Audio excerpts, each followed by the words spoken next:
It's his mother's fault he's denying your 10-month-old daughter, Aleliana. 3-year relationship has led you both to believe she is a liar.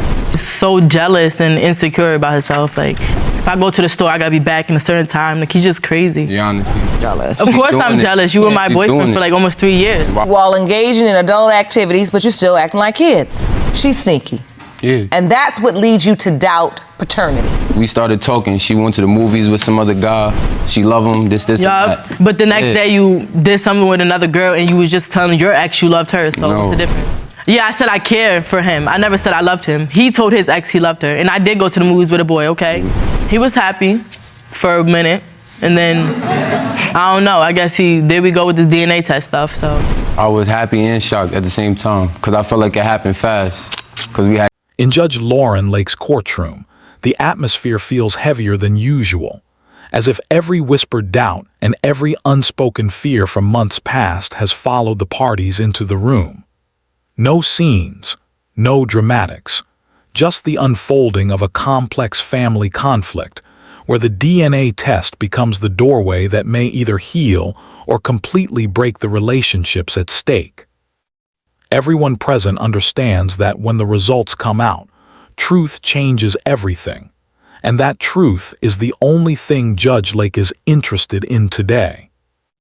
The mother stands with determination, insisting she is here to prove the biological connection between her child and the man seated on the opposite side of the courtroom.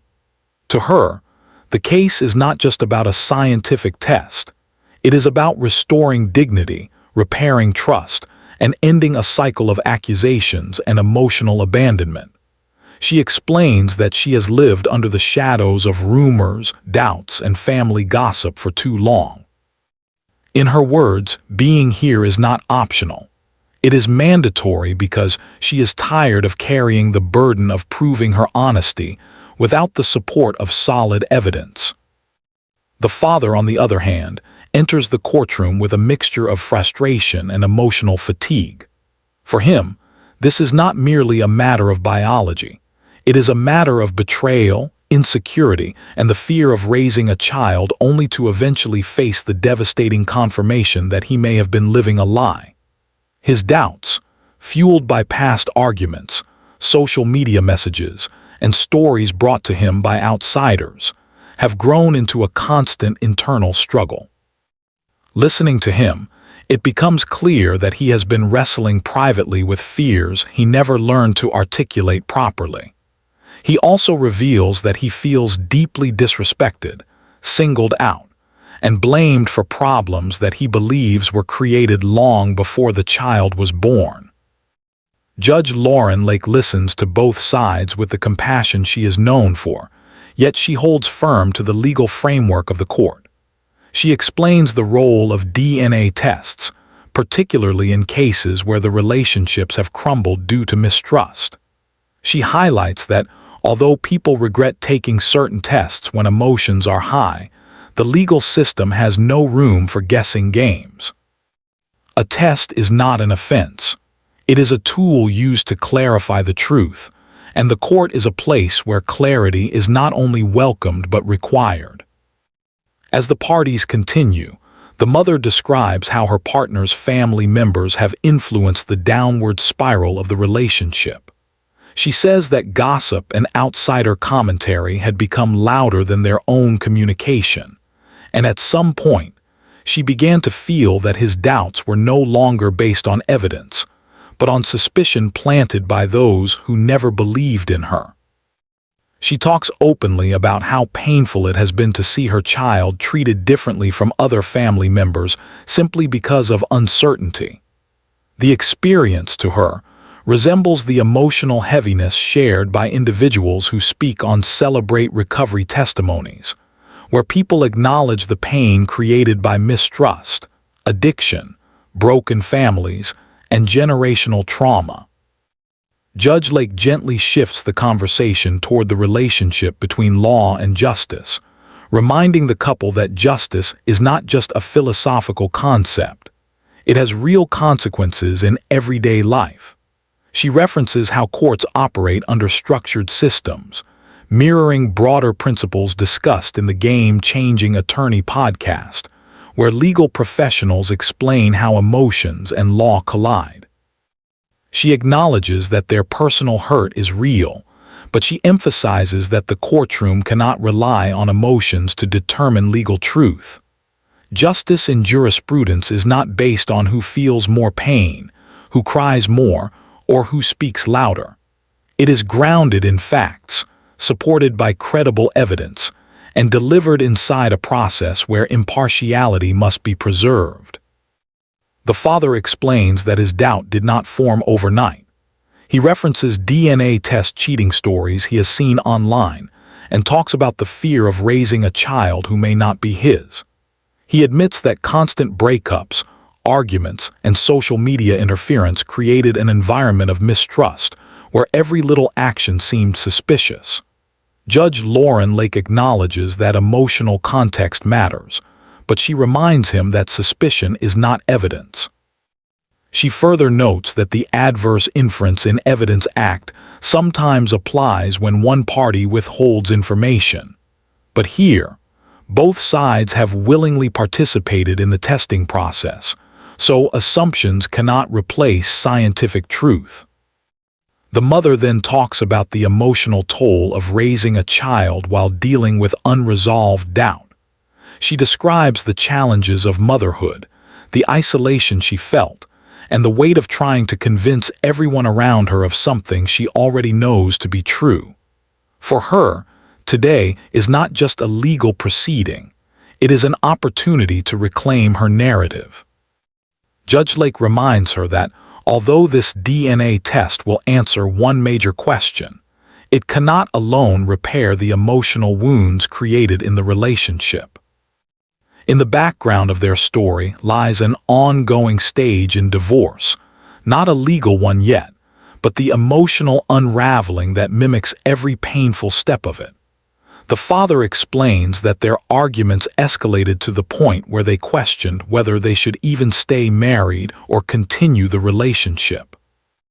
They found themselves unintentionally following the patterns often discussed in the Divorce Course podcast, where couples navigate painful disagreements, unresolved trauma, and the separation of emotional ties. The father expresses that he does not want to leave the relationship, but he also cannot remain in uncertainty. His voice cracks slightly when he talks about how much he still cares for the child and how frightening the idea of not being the biological father truly is. Judge Lauren Lake listens, understanding that these cases are rarely just about scientific truth. They are about fractured communication, hidden insecurities, and the constant tension between love and doubt. She then reminds the couple that even the Supreme Court recognizes the significance of parent-child relationships, especially when it comes to child support, custody, and the emotional stability of the child. If the DNA test confirms paternity, the law will see him as the responsible parent, but the emotional responsibility must also be embraced. As the hearing continues, the mother explains that she feels this situation has robbed her child of a proper family bond. She references how some families going through adoption stories, full episodes, describe the longing for connection between parent and child. She believes her child deserves the certainty and emotional protection that comes from knowing both parents accept and embrace their roles without hesitation. Judge Lake sees that both individuals are emotionally wounded, but she also sees their deep desire to move forward. She acknowledges that the courtroom often becomes the place where couples confront issues they avoided for too long, issues rooted not only in betrayal or mistakes, but in how they view themselves and each other. As this first portion of testimony ends, the courtroom sits in quiet anticipation. Everyone understands that the DNA test results will bring closure to one of the largest disputes between the couple. But closure does not always mean peace. It simply marks the beginning of the next chapter. Judge Lauren Lake prepares herself for the emotional weight the results will carry, reminding both parties that whatever the results reveal, They must accept them with dignity and maturity. Judge Lauren Lake resumes the discussion with a calm but focused presence, addressing the emotional complexity now clearly visible on both sides. She explains that, although the DNA test will provide scientific clarity, the deeper relationship problems cannot be resolved simply by proving paternity. She reminds the couple that they have reached a point where emotional exhaustion has started to mirror the formal stage in divorce, even if they have not legally filed for one. Their communication has collapsed, trust has deteriorated, and their interactions now resemble two people defending themselves rather than supporting one another. She reiterates that the courtroom is not a platform for revenge, nor a place for point scoring. It is a platform for truth.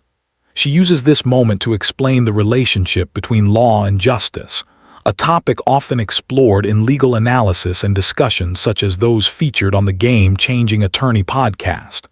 Justice, she says, is not determined by anger assumptions or the loudest accusations. It flows from the fairness of the legal process itself, one that relies on evidence, not emotion. And the evidence in this case will come from the laboratory, not from gossip, speculation, or the emotional chaos the couple has been trapped in. The father listens intently, still visibly conflicted. He explains that everything he has endured, the rumors, the hurtful comments, the arguments, the sleepless nights, has made him believe he needed to protect his emotional well-being. He says he has spent months feeling like the villain simply for wanting the truth. The doubt grew slowly, fed by instances that reminded him of DNA test cheating stories he had encountered online. Accounts where men discovered infidelity only after years of believing they were fathers. The mother, hurt by the comparison, insists again that she has never been disloyal during the period of conception. Judge Lake nods but reminds them both that misunderstandings and communication breakdowns often push couples to behave in ways they later regret. She gently references people regret taking certain tests when they are fueled by frustration rather than facts. But in this courtroom, the DNA test is necessary because the emotional damage has already gone too far for assumptions to repair the relationship. Here, the test is not a weapon, it is clarity. The courtroom discussion shifts toward how deeply both families have been affected. The mother describes how she has felt judged not only by her partner but by his relatives as well. She felt stigmatized in a way that reminded her of stories shared in Celebrate Recovery testimonies, where people speak openly about emotional wounds created by strained relationships, broken trust, and unresolved conflicts. She explains that she never imagined motherhood would become a battlefield for defending her integrity. The father responds that he never intended to destroy her confidence or strip her of her dignity, but he admits that their consistent arguments, separations, reconciliations, and confusion created a cycle of emotional volatility. At times, he felt trapped in a narrative he could not fully control. The more they argued, the further they drifted apart, and in that emotional distance, doubt rooted itself. Judge Lake uses their testimony as an opportunity to discuss the concept of justice in jurisprudence, emphasizing that justice is not only about resolving legal questions but restoring emotional order. In the justice system, clarity is often the key to rebuilding what has been broken. She stresses that justice aims to restore stability, especially when children are involved. And the law views children as individuals whose well-being supersedes the parent's pain, anger, or fear. She further elaborates that the legal foundation for parental rights and responsibilities, such as custody and child support, is built not on how the parents feel about one another, but on the best interests of the child. Even the Supreme Court has issued rulings highlighting the importance of emotional and financial responsibility from both parents once paternity is established. This, she explains, is why these cases matter so deeply to the judicial system. The parents exchange glances. There is frustration, but also the faint outline of understanding. They both begin to realize that their personal pain, while valid, must not overshadow the rights of the child caught in the middle. The mother then opens up about how she felt unsupported during pregnancy. She recounts the nights she cried alone, believing the relationship was dissolving around her. She says she tried to give her partner space to process his fears, but the loneliness confused her. She began to wonder whether the tension was her fault. Over time, the feeling that she needed to prove her innocence became emotionally overwhelming. Judge Lake acknowledges her feelings but points out that isolating oneself emotionally often deepens relationship wounds. She draws a parallel to stories often discussed in the Divorce Course podcast, where couples explain that by the time they seek help, the emotional distance has become almost impossible to bridge. However, in this courtroom, the opportunity to reset is still present, but only if both parties accept responsibility for their roles in the conflict. The father then explains that he did attempt to be involved but felt pushed away at times. He struggled with balancing doubt and desire for involvement. He admits he sometimes chose distance rather than confrontation, hoping space would alleviate tension. Yet, instead of healing the situation, the distance widened the mistrust between them. Judge Lake listens carefully and highlights another legal principle. Although the adverse inference in evidence act can sometimes be applied when someone conceals information, neither party here concealed evidence. Instead, they concealed emotions, fear, insecurity, guilt, and hurt, which created a barrier that prevented progress. She emphasizes that legal truth and emotional truth often exist on different timelines, but today, both truths must align. The conversation transitions toward how each parent imagines the future will unfold depending on the results. The mother says she hopes the DNA test will finally silence the doubt and allow their family to rebuild. She says she has imagined this moment repeatedly, believing that once the results prove her honesty, the emotional walls her partner built will finally fall. The father, however, admits that he is terrified that the results may confirm his fear, but also terrified of the emotional fallout if he is proven wrong. His greatest fear is that he may have unintentionally harmed the relationship by doubting a child who genuinely belongs to him. This vulnerability softens the room, creating a subtle shift in energy. Judge Lake acknowledges how difficult it is for both parties to confront these emotions publicly. She explains that the legal system recognizes the emotional turmoil associated with these cases, which is why the courtroom must act as a space for clarity, respect, and accountability. She notes that their conflict resembles the emotional unraveling described in many adoption stories' full episodes, where children yearn for belonging and parents yearn for answers. In this case, belonging hinges on truth, and truth hinges on the DNA test. The mother then begins discussing her upbringing, another layer of emotional history that shaped her fear of losing her family. She shares that she knows what it feels like to grow up without consistent emotional support, and she refuses to let her child experience the same.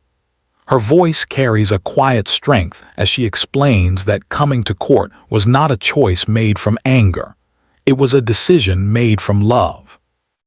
Judge Lake commends her honesty, but reminds both parents that emotional healing does not happen automatically even when the truth is revealed. Healing requires effort, communication, and a willingness to rebuild trust, qualities that, until now, have been overshadowed by their unresolved conflicts. The father speaks again, describing how he sees the situation not only from an emotional perspective, but also from a legal one. He understands that if the results confirm paternity, he must not only acknowledge the child but also fulfill obligations mandated by law, including emotional involvement, stability, and potentially child support if circumstances require it. He says he is ready to take responsibility if the child is confirmed to be his, but he also wants reassurance that the relationship can heal. Judge Lake emphasizes that the legal outcome cannot dictate the emotional journey. She reminds them both that while the law can confirm paternity, assign responsibility, and outline consequences, it cannot repair trust or rebuild communication. Those tasks belong to them. As the second part of testimony concludes, the tension becomes heavier. The truth is drawing closer, and everyone feels it. Judge Lake prepares to transition toward the final discussions that will lead into the DNA results. She instructs both parties to take a deep breath and prepare themselves for what comes next. Because in her courtroom, truth changes everything. But how they respond to that truth will determine whether this case ends in reconstruction or in permanent emotional separation. Judge Lauren Lake begins the final portion of the hearing by reminding both parties that although the legal system often focuses on documentation, procedures, and statutes, family cases like this revolve around much more delicate emotional realities. She reiterates that the courtroom, unlike the heated private arguments the couple has endured, offers a structured space where each side is heard with respect and where the relationship between law and justice is carefully balanced. The goal is not simply to resolve a dispute. The goal is to create a foundation for stability that will follow the child long after today.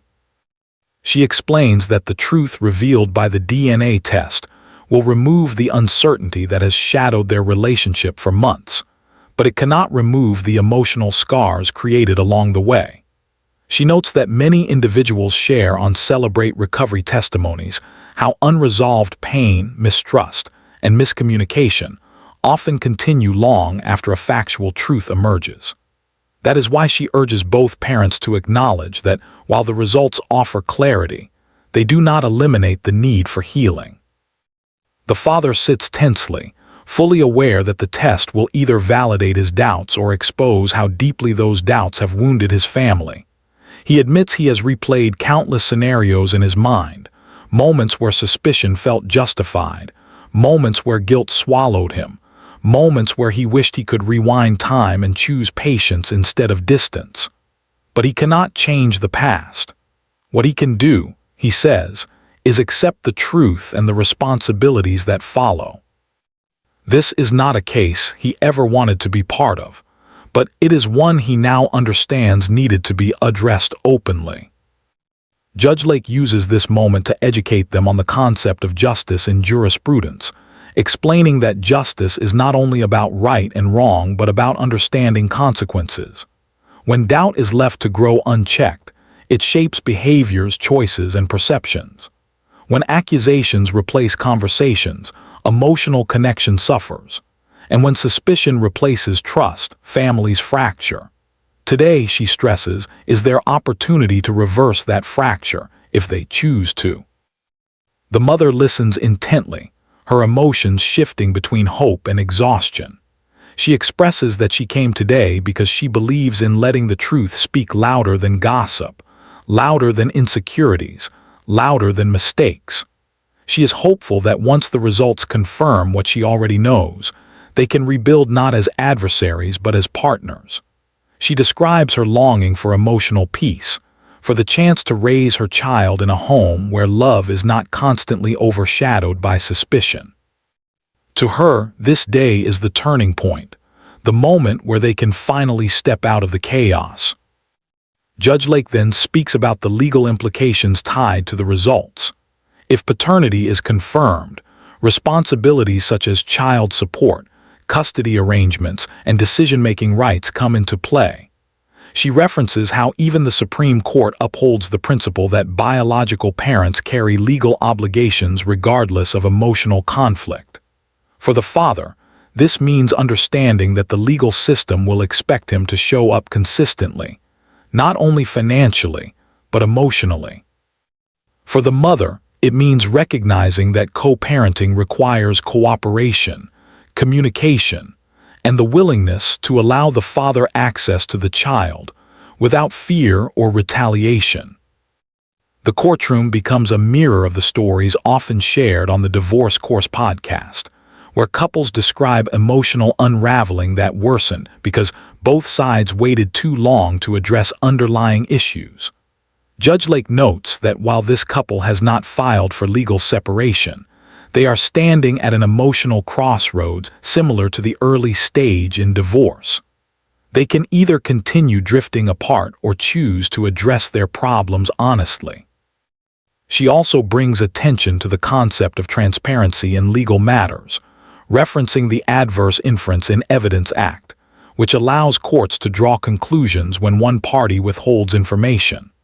Although that statute does not apply here, she uses it metaphorically to explain that emotional secrecy, concealing fears, doubts, or insecurities, creates its own form of damage. When emotions are hidden instead of discussed, relationships collapse under the weight of assumptions. The mother then describes her internal journey of preparing for this moment. She reveals that she has spent nights thinking about how the results might alter the future, not because she doubts the biological truth, but because she fears the emotional aftermath if her partner feels guilty for doubting her. She knows that guilt can sometimes lead to distance rather than reconciliation.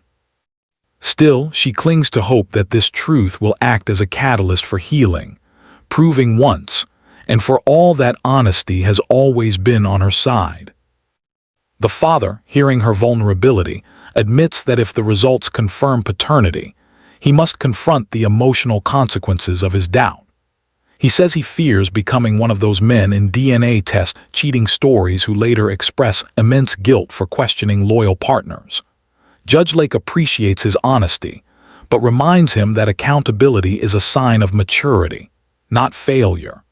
She also points out that healing requires both sides to take responsibility for their actions and reactions.